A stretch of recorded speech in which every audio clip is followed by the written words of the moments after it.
Bueno, el tema de hoy empezamos con operación, procedimientos de operación. Son tres partes de procedimiento de operación. Que la primera parte es propiamente dicho procedimiento de operación, las otras dos son sobre DX.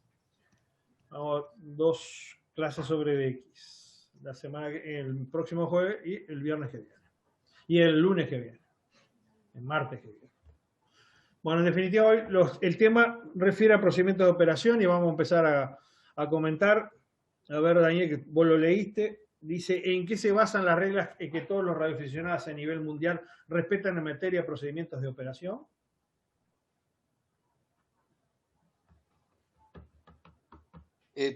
¿A qué se ¿Y por debe? qué tengo que empezar yo? Sí, empiece. Vos lo has dicho una cantidad de veces, Sí. digo, y lo voy a decir con mis palabras, no son procedimientos operativos adoptados a nivel mundial. Sí.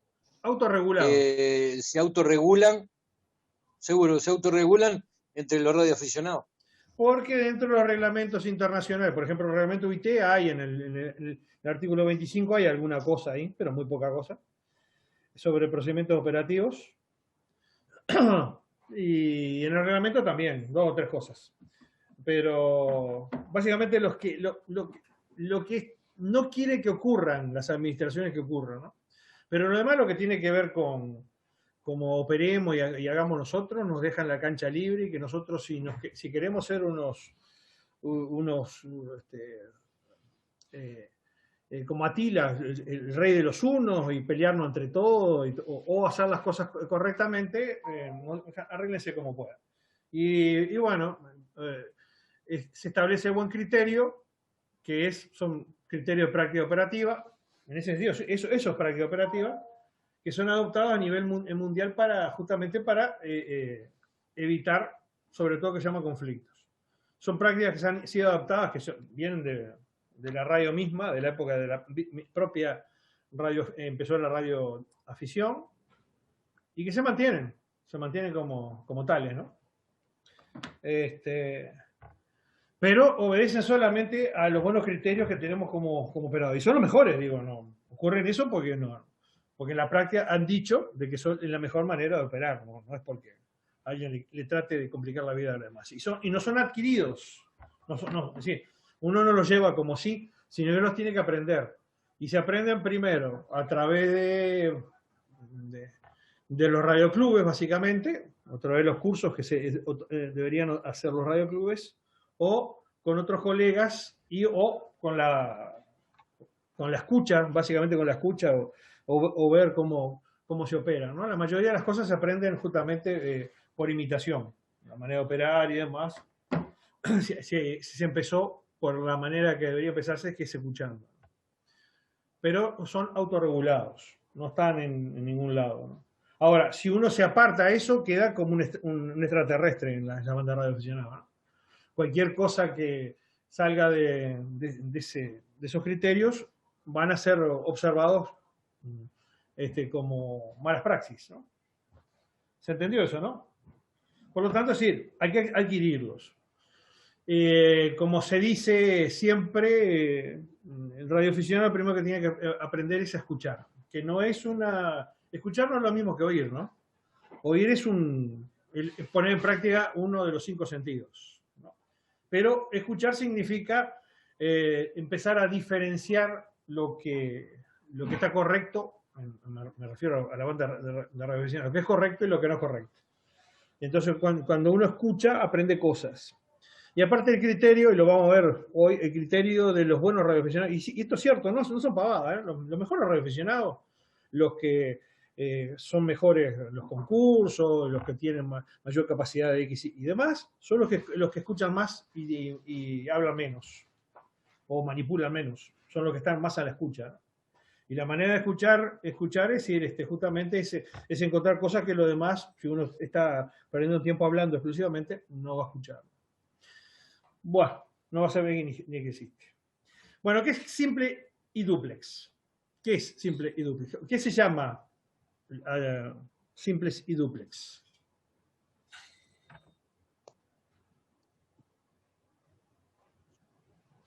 Vamos. Vamos A arriba, ver, Carlito. ¿cuál es la pregunta? Volví. ¿Qué es simplex A y ver. duplex?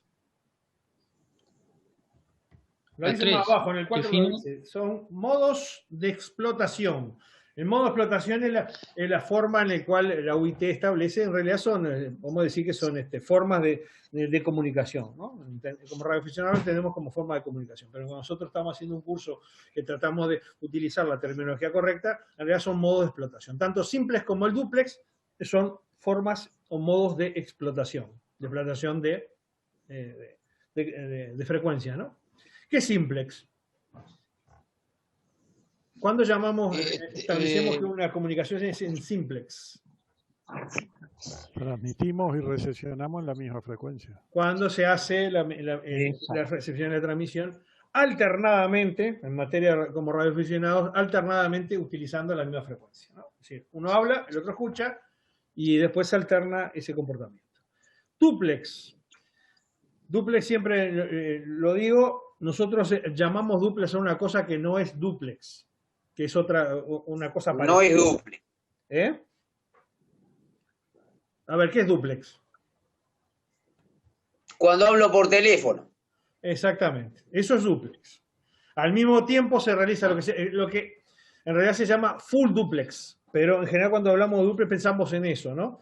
En la capacidad de tener una comunicación bilateral, es decir, al mismo tiempo, ¿no? Se puede hacer, en general se hace en general en 2 canales, con 2 frecuencias, pero también se puede hacer en un canal. Y después está lo que nosotros llamamos duplex como radioaficionados, que en realidad se llama half duplex o semiduplex, que es la utilización de 2 frecuencias, pero en las cuales se alternan las comunicaciones del mismo manera que en el simple, ¿no? Pero utilizando 2 canales. Ustedes dirán, qué tonto todo esto, pero en realidad no es porque en determinadas circunstancias se debe utilizar el full duplex, ¿no? El half duplex y el full duplex. En realidad el servicio de radioaficionados hay lo que dice abajo, ¿no? A ver si lo dice acá.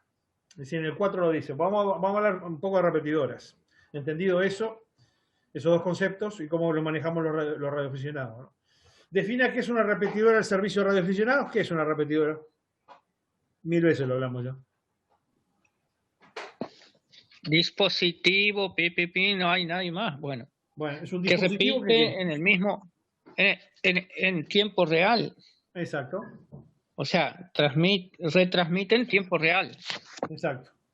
En simultáneo, ¿no? Es un dispositivo capaz de recibir una señal y retransmitirla al mismo tiempo en forma simultánea. Bueno, ¿qué los parámetros? ¿Con qué parámetros básicamente se cuenta una repetidora del servicio radioaficionado, ¿no?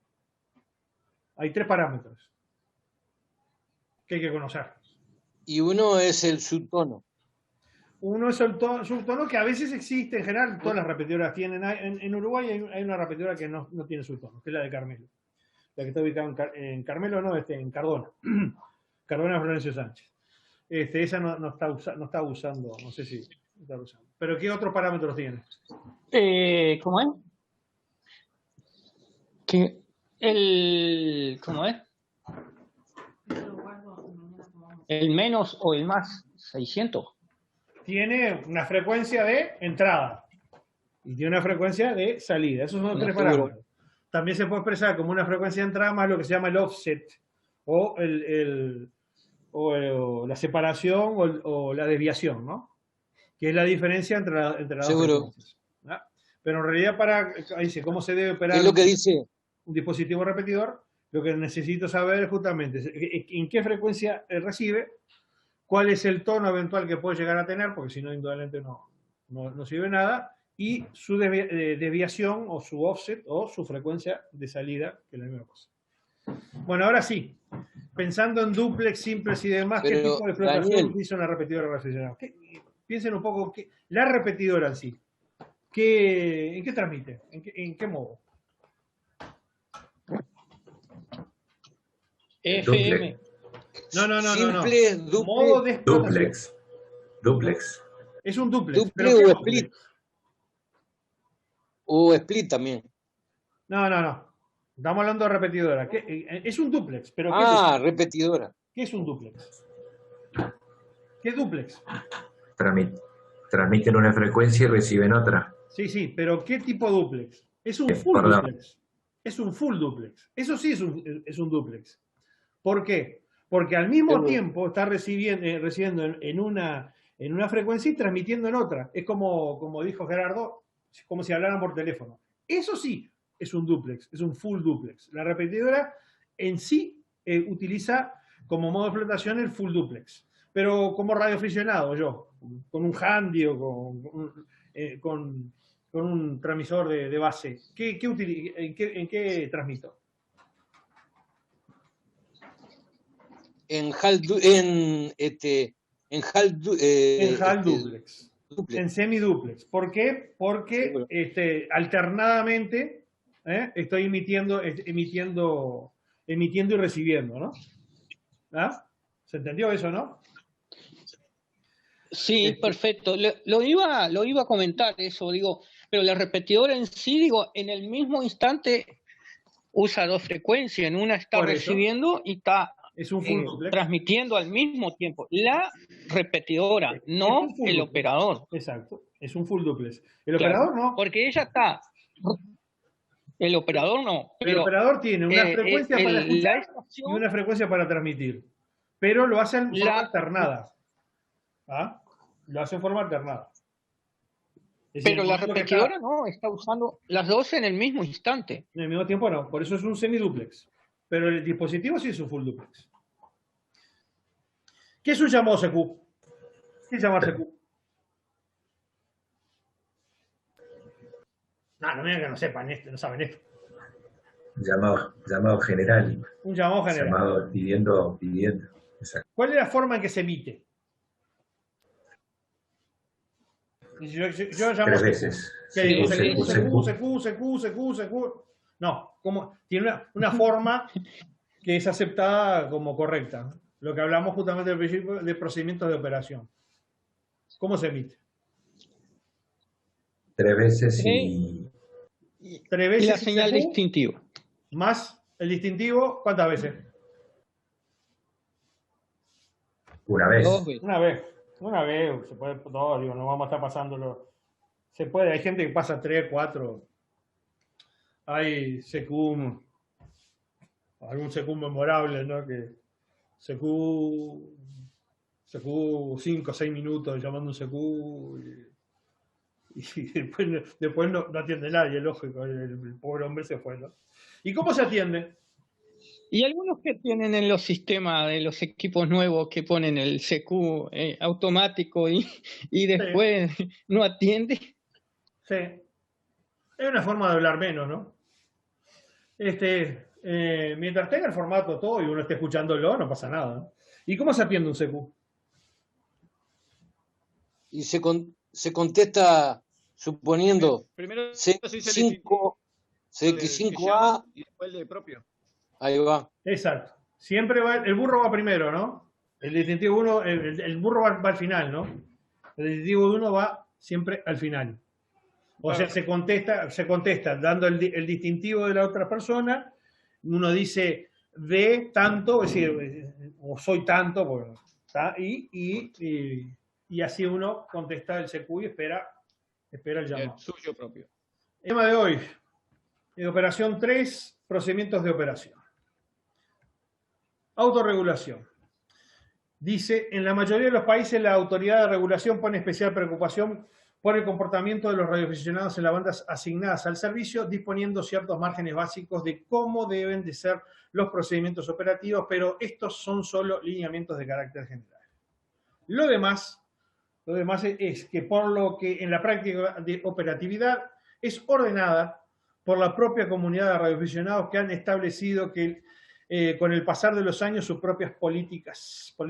Esta suerte de en real autorregulación se sustenta principalmente en que en el sentido común, la autodisciplina, el respeto y el conocimiento de las normas generales, sobre todo lo que es el conocimiento. Si uno no conoce las normas, difícil que vaya a poder operar correctamente como radioaficionado, ¿no?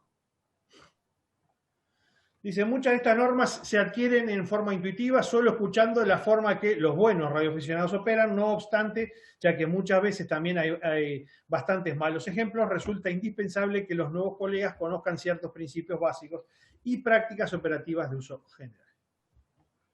Ética de conducta.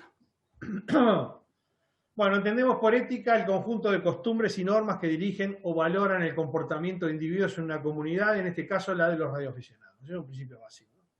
Allá por 1928, un radioaficionado, Whisky Eco Alpha, SK, fallecido, Paul Seagal, para la revista que editaba la ARRL, el manual, propuso un código de ética que debía servir como inspiración moral entre los radioaficionados. Como inspiración. Bueno, tenía una forma de hexágono, o sea, 6 puntos, y fue incorporado en la página y todavía sigue incorporado en el manual de la ARRL. Todos los años la ARRL edita un manual y hasta la fecha todavía se incluye en las primeras páginas. Ahora una versión más moderna, ¿no? Que habla que el radioaficionado es considerado y nunca opera su estación de modo que pueda molestar a los demás, es leal, ofrece su lealtad, ánimo y apoyo a todos los aficionados y radioclubes locales que lo representan nacional e internacionalmente. Fíjense que habla en el segundo nomás, habla del sentido de la necesidad de apoyar y entender el papel que tienen los radioclubes, ¿no? Progresista, procurando mantener al día de los avances tecnológicos con una estación moderna y eficiente que se esfuerza en manejar impecablemente.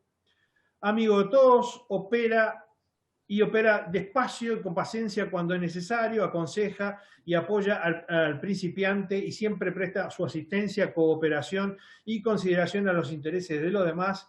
Este es el estilo de un verdadero radioaficionado, dice.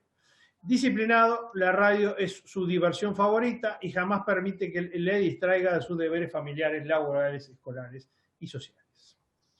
Y patriótico, dice, su estación y su conocimiento siempre están listos para servir a su patria y en realidad a la comunidad que los rodea más que la patria. Bueno, después el sentido del código de conducta, que se entiende como el conjunto de reglas basadas en principios éticos y consideraciones operativas que en forma autorregulada han adoptado los radioaficionados. Es un código de conducta. En la publicación incluso de la ARRL lo establece, dice, la ética determina nuestra actitud, nuestro comportamiento general como radioaficionados, tiene que ver con la moral, es un principio. Para guiar nuestras conductas en las bandas también hay una serie de reglas basadas en consideraciones operativas y en la práctica y hábitos de la radioafición. Lo venimos repitiendo desde que empezamos a hablar. Estas además sirven para evitar conflictos, esa es la razón básica, una de las relaciones básicas, ¿no? Tiene sentido social y espíritu fraterno, somos muchos y estamos todos haciendo radio en las mismas frecuencias, nunca estamos solos. Esto es básico, ¿eh? Siempre hay que acordarse que nunca estamos solos, aunque no escuchemos a nadie. Ustedes saben que cuando nosotros abrimos la boca en radio, es probable y estoy seguro que siempre hay alguno que nos está escuchando. Tolerancia, no todos los radioaficionados compartirán sus opiniones, comprenda que habrá gente con visiones distintas, ¿no? Buenos modales, jamás empleen lenguaje grosero, palabras ofensivas en la banda, contrólese en todo momento. Pero esto es básico. Ustedes saben que a mí me pasa y creo que le pasa a todo el mundo, ¿no? Yo soy muy mal hablado, yo en forma personal, utilizo malas palabras como utiliza lo que se llaman malas palabras, ¿no? Como utilizamos la mayoría de todos, y la sociedad lo utiliza, pero cualquier mala palabra en una banda suena durísimo, Y hay gente que habla muy mal, ¿eh? Hay una ruedita ahí en 2 metros que utilizan un lenguaje que la verdad que uno lo escucha y le choca el oído, ¿no? Y no porque uno sea viejo y sea moralista, sino que en radio no se utiliza ese tipo de palabras, ¿no? Comprensión, entienda que no todo el mundo es tan inteligente, tan profesional y tan experto como usted. Actúe positivamente preguntándose cómo puedo ayudar, corregir y enseñar en vez de estar criticando. Ese es más o menos el principio de ética, ¿no? Hay algunas cosas que son más, como digo, las malas palabras son unas cosas que como radioaficionados nos choca, ¿eh? No nos entra. Bueno, un principio Yo básico. estoy lejos y... ¿Cómo? Yo estoy lejos, pero esa me me llegó. No, Clarito. digo, yo Qué tomo qué mal mala, hablado, pero no, qué, no, cuando hablo qué en mala radio, onda. Ah, no, no pero utilizo ahí malas son por palabras. demás. ¿Mm? Y queda feo, ¿no? Ahí es por demás. Y queda feo, ¿no? Horrible. O sea, le choca, suena mala palabra y, uy, ¿qué dijo? ¿No? Y no es por Ayer, moralismo, ¿no? Es porque no se usa, no se usa. Yo no soy yo, moralista, esas cosas me chocan. sí, A pero mí me chocan. yo estaba, era una cosa que estaba pensando, lo voy a compartir, mi pensar en esto, ya que es una clase. El radioaficionado es ciertamente como, o indirectamente como un embajador, o no sé cómo decir, porque desde afuera se ve cómo es el país, desde el extranjero. A veces uno dice, no, porque VHF es solo para el entorno, o solo, no, esta banda me escuchan solo los de acá, los vecinos. La onda de radio no se sabe dónde puede llegar. Es el reflejo directo de la persona y quiera o no del país. Uno Y tiene habla mal, que en primer lugar, habla mal, ese tipo de cosas habla mal de la persona que la utiliza, ¿no? en Pero primer lugar. es cierto. Y después de la radioafición en ese país. Sí, sí. Usted ven que Algunos dicen, no, incluso pero por regla no, si general todo el mundo larga. nadie utiliza modismos groseros y demás en radio, ¿no? Salvo alguno que por supuesto está desubicado y lo hace a propósito incluso. Allá es. Bueno, vamos, el principio básico es la escucha, escuchar y que después viene escuchar de nuevo, ¿no? Bueno, la radioafición entra por el oído, la premisa es pues aprender a escuchar. Se puede aprender mucho escuchando, pero utilizando su espíritu crítico. Esto es básico, hay que cuando uno trata de aprender algo, siempre tiene que utilizar el espíritu crítico, ¿no? Y en la escucha hay que ejercerlo. Ya que ya que no todo lo que se escucha en las bandas son buenos ejemplos, ni todos son procedimientos operativos correctos. Además, el buen radioaficionado escucha mucho y habla o manipula o transmite poco, según sea el caso. Lo que decía al principio, en realidad los buenos radioaficionados, aquellos que, vuelvo a decir, que compiten a nivel internacional, que practican el DX y son campeones de X y demás, transmiten lo mínimo necesario, ¿no? En realidad siempre están escudriñando las bandas y escuchando.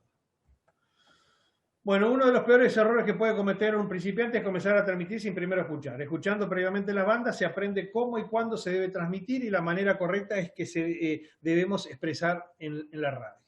Se aprende cuál es el momento correcto para intercalar oportunamente las transmisiones e incluso cuándo dejar espacios en blanco a transmitir. Ustedes saben también que la radio uno lo aprende en radiodifusión, ¿no? Que la radio también son silencios,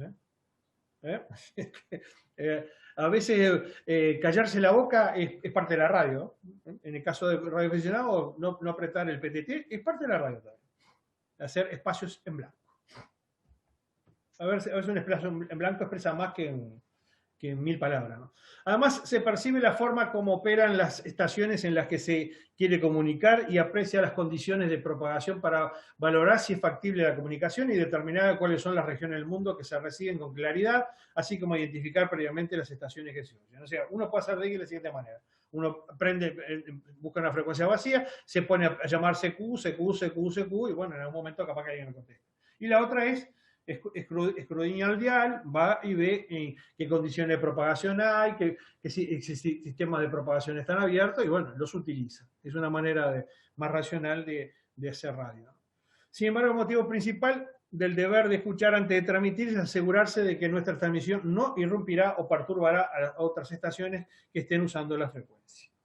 Hay una pregunta que es de examen, incluso está en el curso, que es, a veces ocurre, y ocurre muy seguido, ¿no? Que uno está de repente utilizando una frecuencia un largo rato y aparece alguien y se pone a llamarse Q o ya está hablando con otro y uno pensó de que le están ocupando la frecuencia. No, cambió la propagación y el individuo estaba hace un rato, ¿no?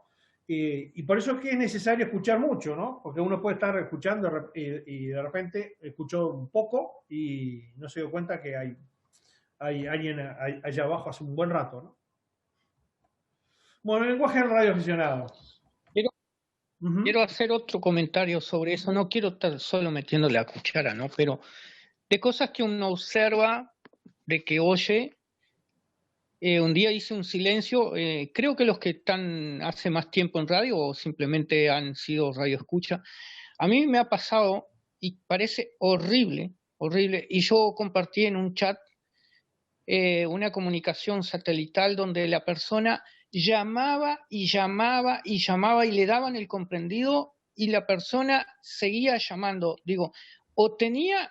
estaba transmitiendo con una potencia, porque aparentemente llegaba muy clarito, todos les respondíamos y la persona se ve que no oía,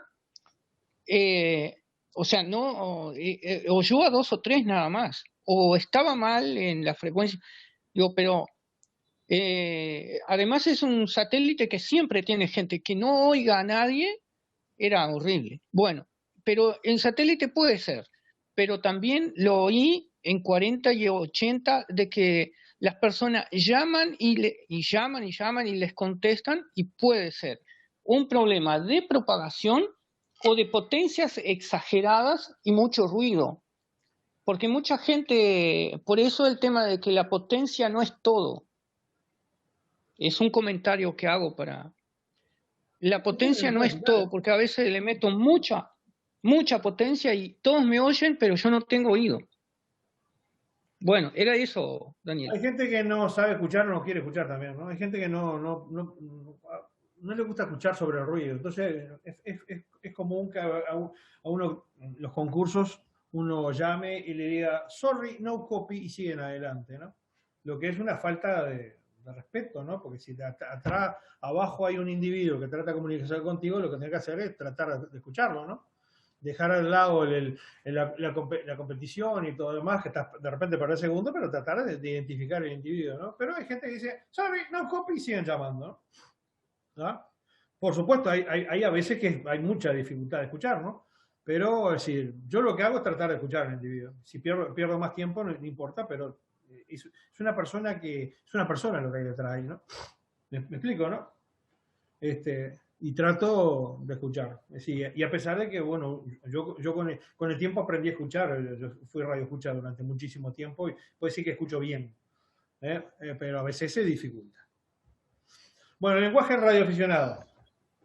Dice, ¿qué hablamos? ¿En qué hablamos? ¿Cómo hablamos? ¿De qué hablamos? Y básicamente, ¿qué es lo que no se habla? Bueno, en general, el idioma que se emplea a nivel internacional es el inglés. Por supuesto, estamos hablando de comunicaciones internacionales.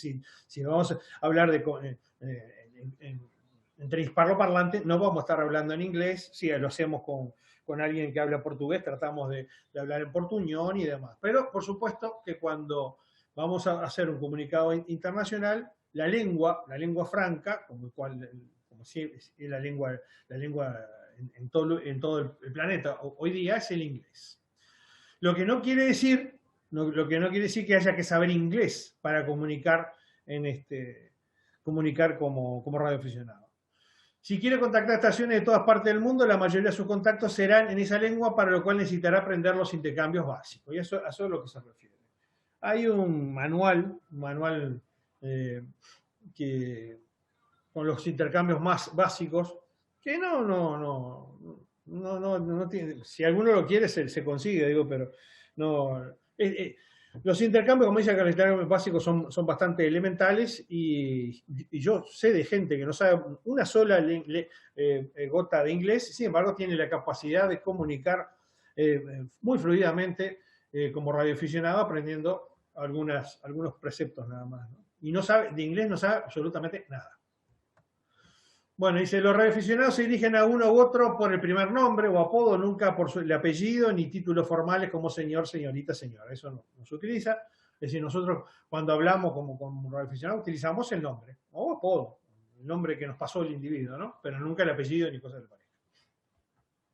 Como miembro de la comunidad de radioaficionados se espera que conozca el vocabulario, las expresiones clásicas habituales, lo que contribuirá a que sea completamente aceptado por la comunidad. Es más, en general cuando se hace de X,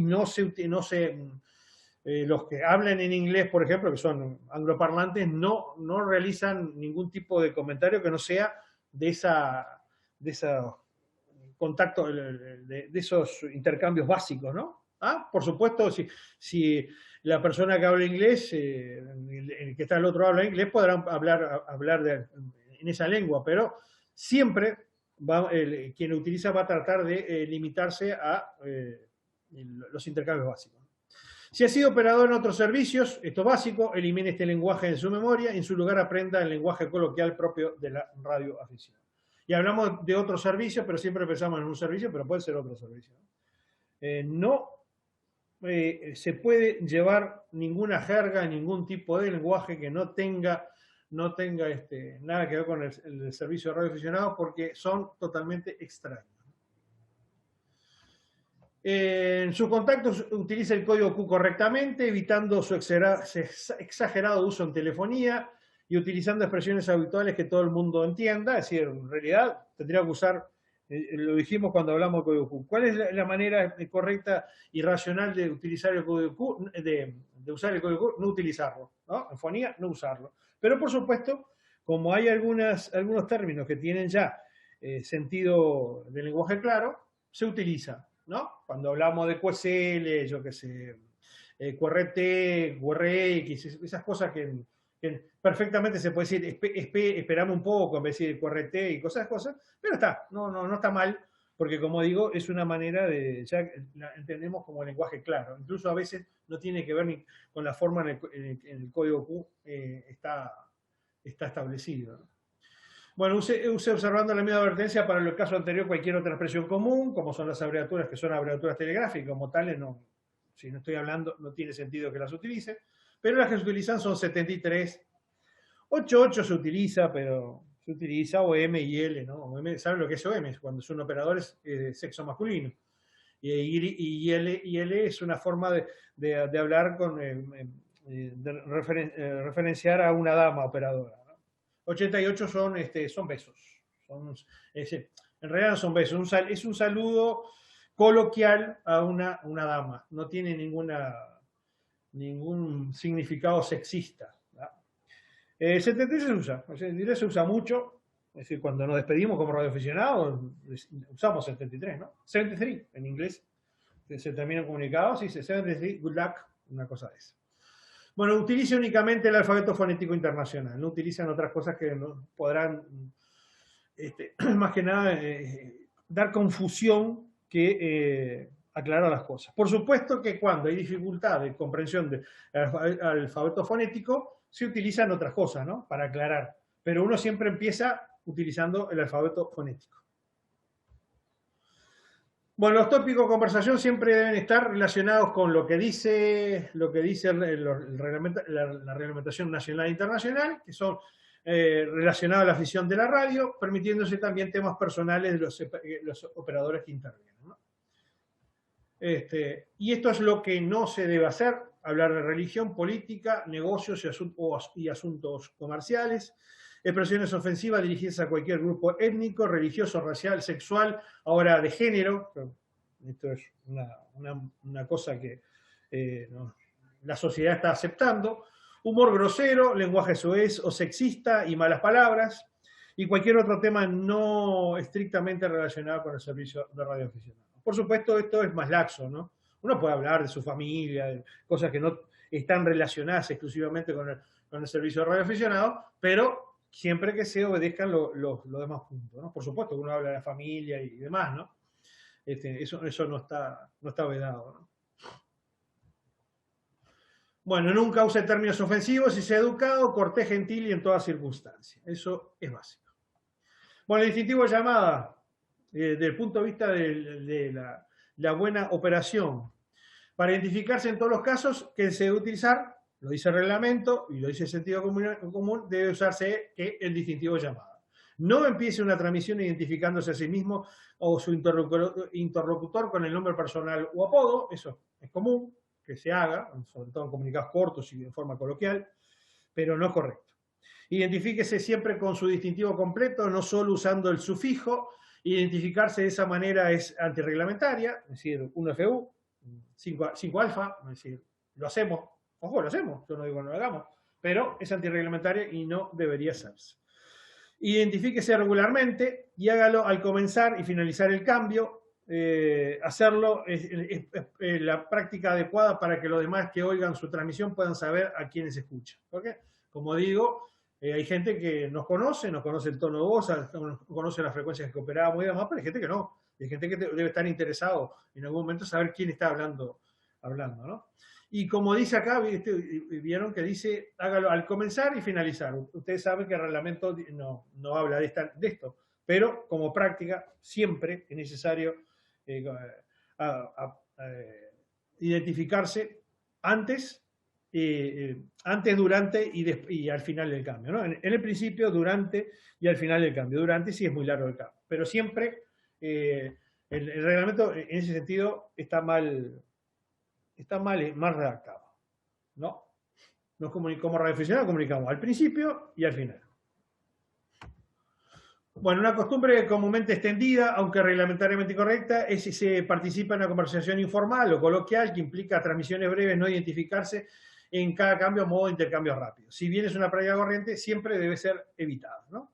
No quiere decir que uno si le hace una referencia a la otra persona, vaya a identificarse fulano de tanto, no, por supuesto, es un intercambio rápido, ¿no?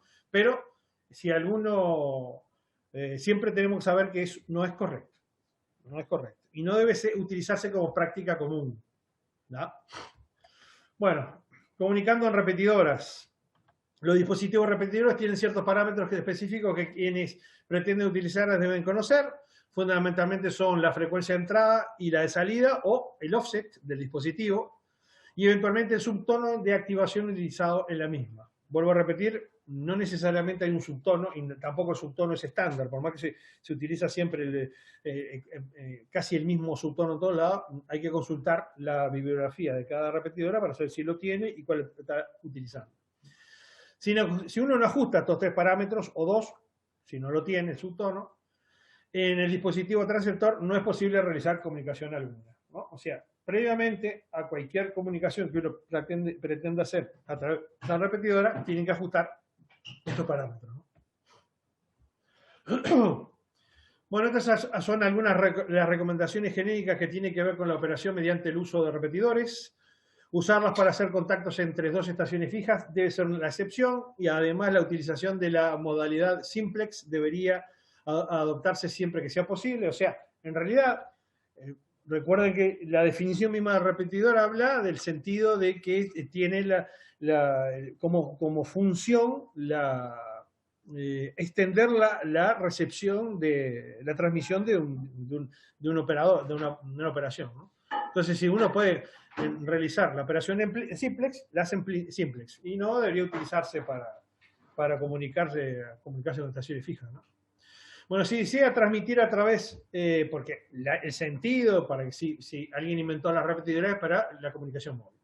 Si desea transmitir a través cuando una repetidora está en uso, espere una pausa entre transmisiones para identificarse. Uno espera ahí que los intervinientes en la comunicación hagan una pausa.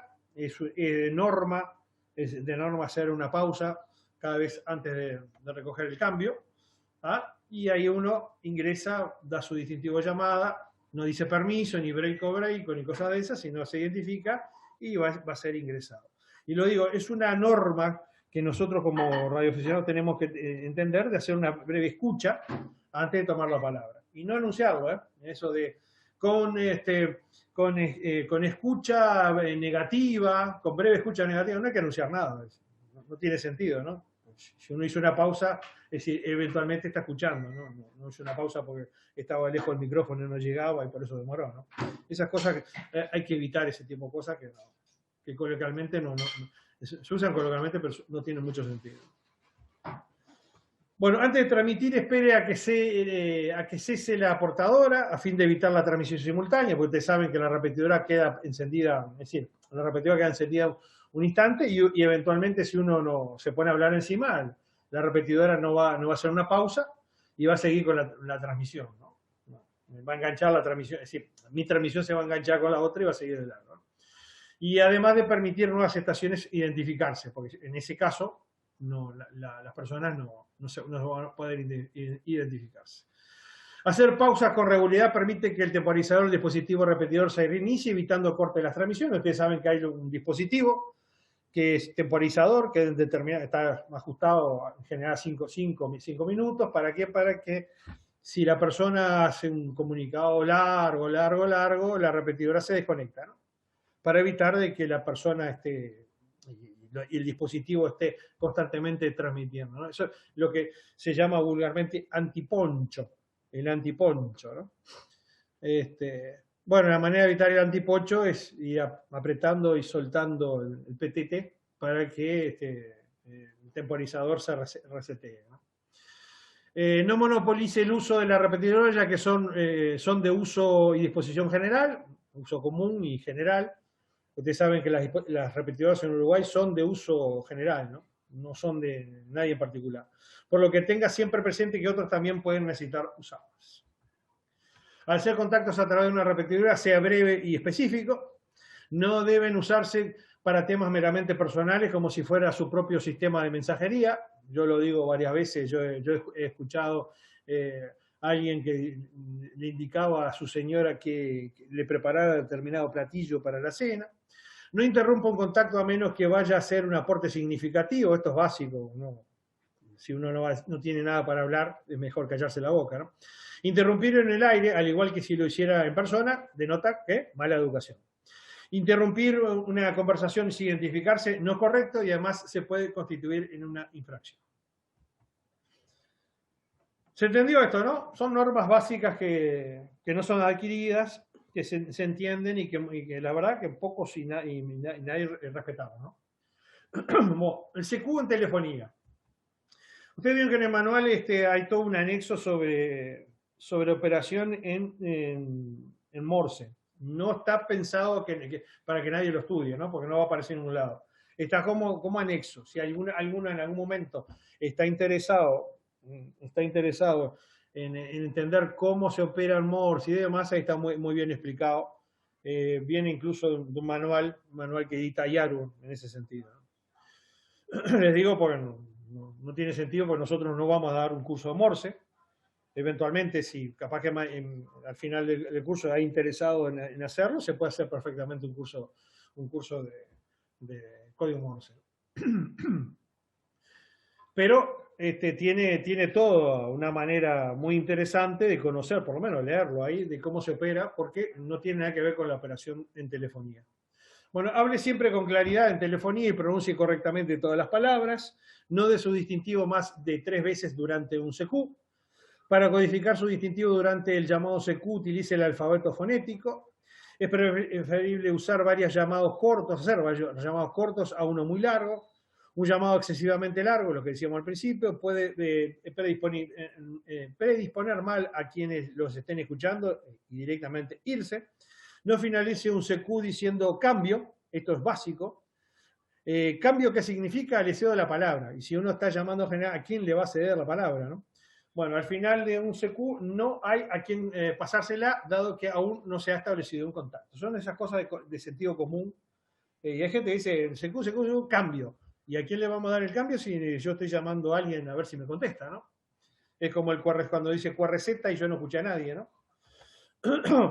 Nunca finalice un CQ acá diciendo QRZ, ¿no? QRZ significa que me llama y es obvio que si uno está llamando, nadie lo estaba llamando antes que comenzara un CQ, por lo tanto, sin embargo, se utiliza, ¿eh? En concurso se utiliza mucho, ¿no? Se utiliza CQ content, y dice QRZ, ¿ah? Es Max, no es una práctica que lo hagan solamente la gente que recién empieza en la afición, ¿no? En el servicio. Hay gente que incluso lo hace en concurso. Bueno, si llama CQ y quiere escuchar en una frecuencia distinta a aquella a la que está transmitiendo, bueno, finalice el llamado indicándola, ¿no? Por ejemplo, llama y escucha a 5 o 10 kHz arriba. Este método para comunicarse se denomina frecuencias separadas o split en inglés. Split quiere decir separación o desparramo. Y verifique siempre que la frecuencia en la cual pretende escuchar, así como la frecuencia en la que uno llama, están libres, ¿no? No va a decir 5 arriba o 10 arriba y hay gente utilizando, ¿no? QRZ, el uso de QRZ. El término QRZ en el sentido interrogativo, QRZ, significa quién me llama y no otra cosa. No significa quién está en frecuencia, ni hay alguien por ahí, ni mucho menos, por favor, llámeme, y menos el nombre de la estación. Por lo tanto, el uso extendido que se le da de QRZ después del llamado CQ no tiene sentido, y ya que hasta ese momento nadie lo ha llamado aún. De lo que yo decía, ¿no? Es común, los invito si alguna vez alguien escuchan un concurso, que hay gente que le dice CQ contest, que quiere decir concurso, y termina con QRZ. No, eso no se hace. Tampoco si alguien llega a una frecuencia aparentemente despejada y quiere averiguar si está o no en uso, no debe usar QRZ, ¿no? Para hacerlo, solo pregunte, ¿está la frecuencia en uso o directamente escucha? Pero no, QRZ no se puede utilizar como para indicar si hay alguna frecuencia. Si ha estado escuchando una estación en particular que no se ha identificado durante un buen rato y quisiera saber su distintivo, no use QRZ. Puede decir su distintivo, por favor, o por favor identifíquese agregando su propio distintivo y demás, ¿no? Hay gente que no captó, el otro está llamando, no le captó el distintivo, entonces por su propia incapacidad de escuchar dice QRZ. Sí, no, yo estoy llamando, no te estoy llamando a ti en particular. Bueno, otro uso incorrecto de QRZ, estoy llamando a CQ en un concurso, una estación ahí, sintoniza Se me va. y escucha al final de mi CQ, pero sin escuchar mi distintivo, y para identificarme dice QRZ.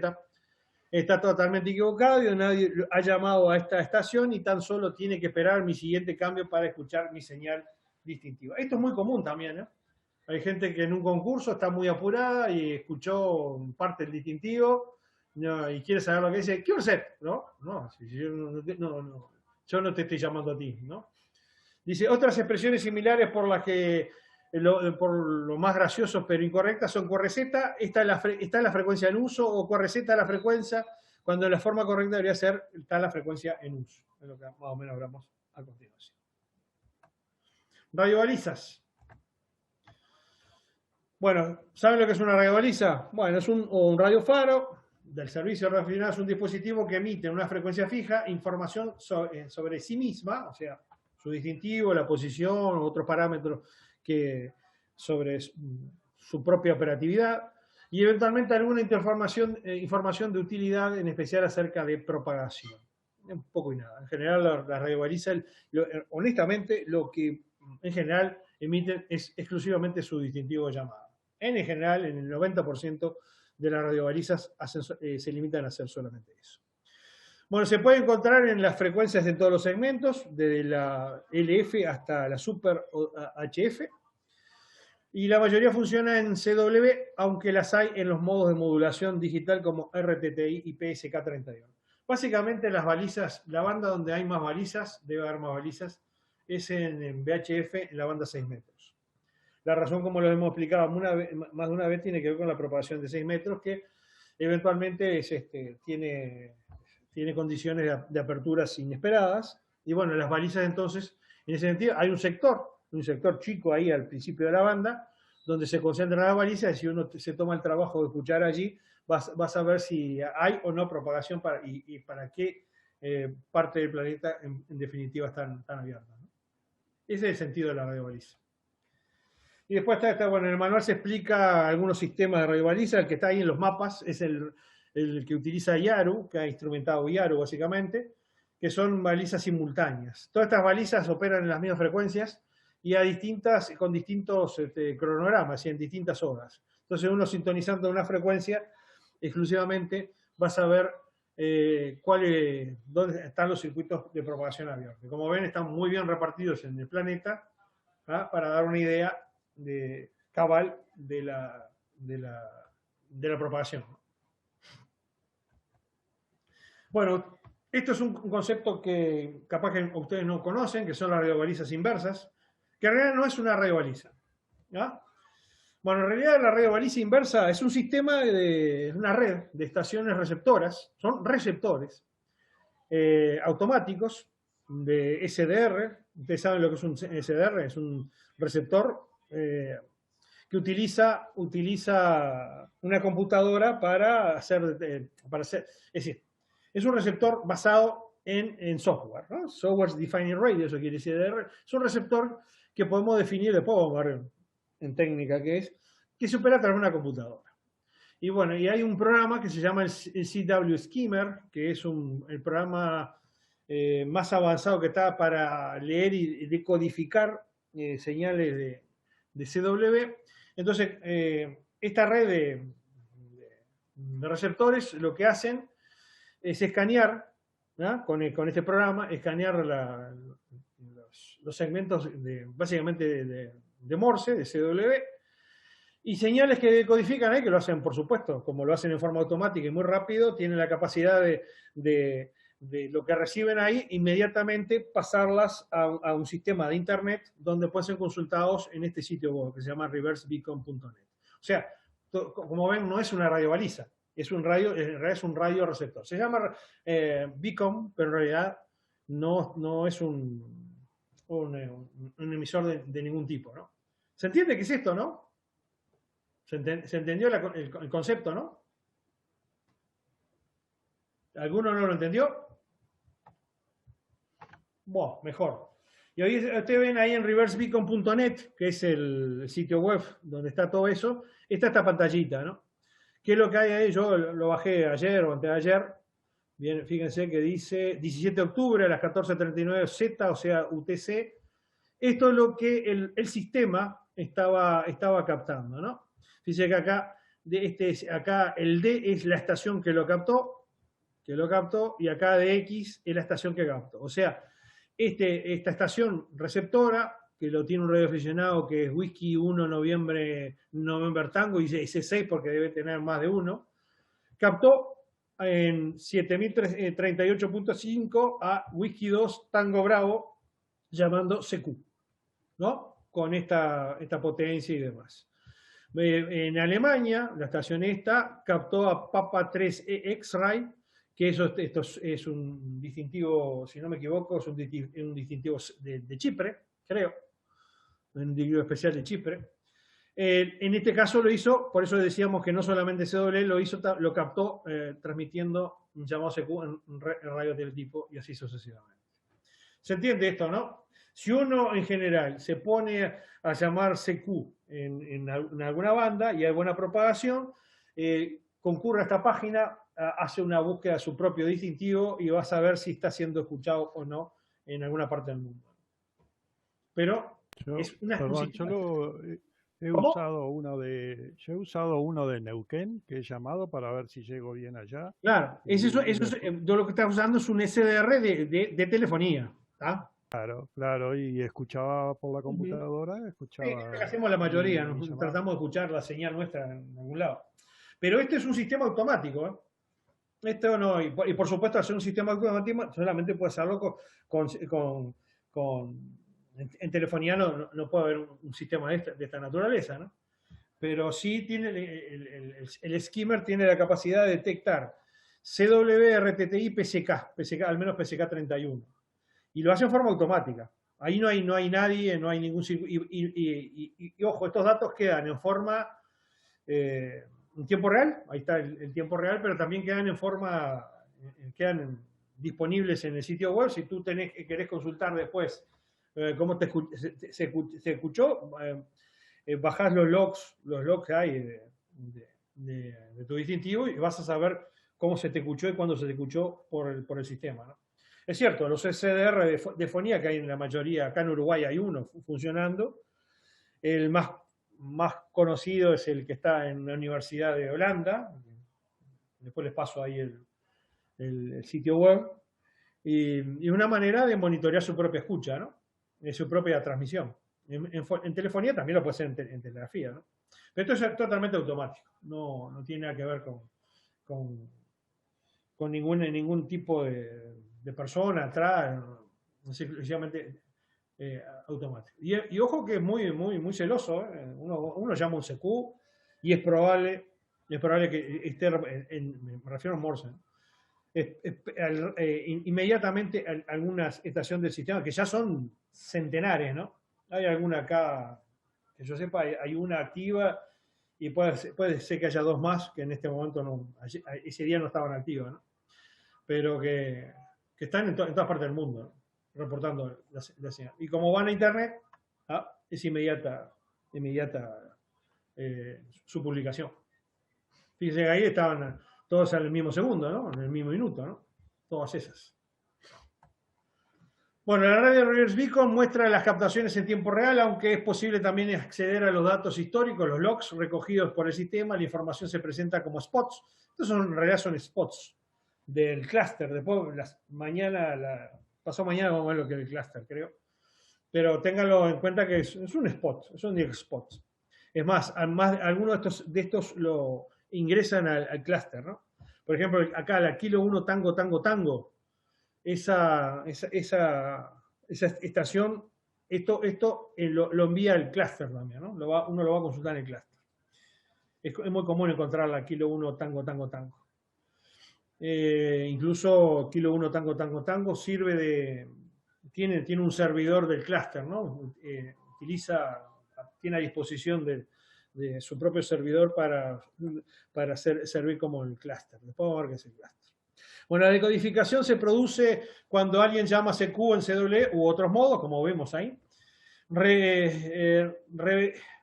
Reverá, que no sé qué quise poner acá, verá de inmediato que se le ha captado o no, reportándose, es el reportándose inmediatamente tal captación en el sistema, ¿no? APRS. Bueno, APRS es el acrónimo en inglés de Automatic Packet Reporting System. En algún lado lo van a ver como Automatic Packet Positioning System. Porque esto cambió. Bueno, vamos a ver por qué, ¿no? Es un sistema de radioaficionados para comunicaciones digitales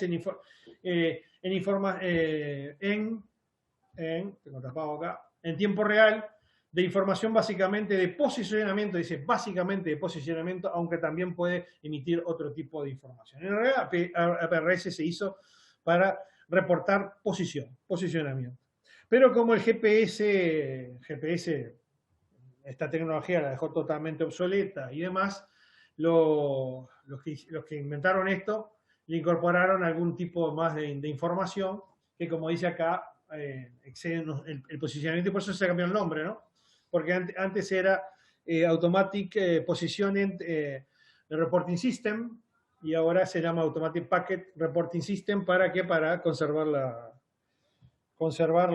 el acrónimo, ¿no? Que dicho sea paso, también el que lo inventó es, no sé, creo que es Whisky Bravo 2 APR, ¿no? Por eso que le puso el distintivo de él también al sistema. Bueno, los datos de APRS se pueden mostrar en un mapa que puede mostrar estaciones, objetos, trayectorias de objetos en movimiento, estaciones meteorológicas, datos de búsqueda y rescate, etcétera. Estos son los complementos que se le hicieron después al APRS, después, como digo, quedó obsoleto como sistema de posicionamiento. Bueno, los datos de APRS se transmiten típicamente en una sola frecuencia compartida según el país para ser retransmitidos localmente por estaciones repetidoras de áreas que se llaman digipeaters. Además, todos estos datos se incorporan en Internet donde pueden ser consultados a nivel global. En nuestro país existen varios nodos operándose en la frecuencia en forma experimental permanentemente, pudiéndose escucharlos en la frecuencia de 144.930. Esa es la frecuencia que utiliza Uruguay y Argentina. A nivel regional se utiliza para el APRS, 144,93 MHz. Frecuencia que por estándar se utiliza en estas regiones, en realidad se utiliza en Uruguay y Argentina. Y en lo que vemos ahí en el dibujo en la foto es el APRS que tiene el club ahí ubicado que estaba instalado en Juanico. En Juanico. Como ustedes ven acá, tiene una entrada para RGC. En realidad, el nuestro no está repitiendo en Internet, pero no es necesario, porque como lo que hace el sistema, no explica más nada, ¿no? El sistema, se los explico. El sistema lo que hace aparte es decir, capta, es decir, en realidad recibe información de las estaciones que utilizan el APRS, ¿no? Móviles o fijas. Y lo que hace el individuo, aparte de captar eso, es retransmitirlo a través del sistema de digipiters, o sea, toma un paquete, porque en realidad por eso es el modo de operación que vamos a ver más adelante, el packet, toma el paquete y lo retransmite. Y ese paquete es recibido por alguna otra estación del sistema y lo retransmite vía aire, o si tiene internet, lo manda por internet, y básicamente también entonces queda ahí a nivel global, ¿no? ¿Entienden, no? Es decir, utiliza tanto el aire para hacer sus retransmisiones, sus repeticiones, como también la propia internet en el caso de que esté establecido en internet. Y si uno consulta ahí, después yo le paso el sitio web, van a ver, en el manual está, ¿no? Van a ver cómo en un mapa aparecen las estaciones que están activas en APRS. Pero es un sistema, ya digo, que fue el fundamento básico fue el posicionamiento, y hoy día el GPS lo derrotó totalmente. Bueno, y aquí nos quedamos.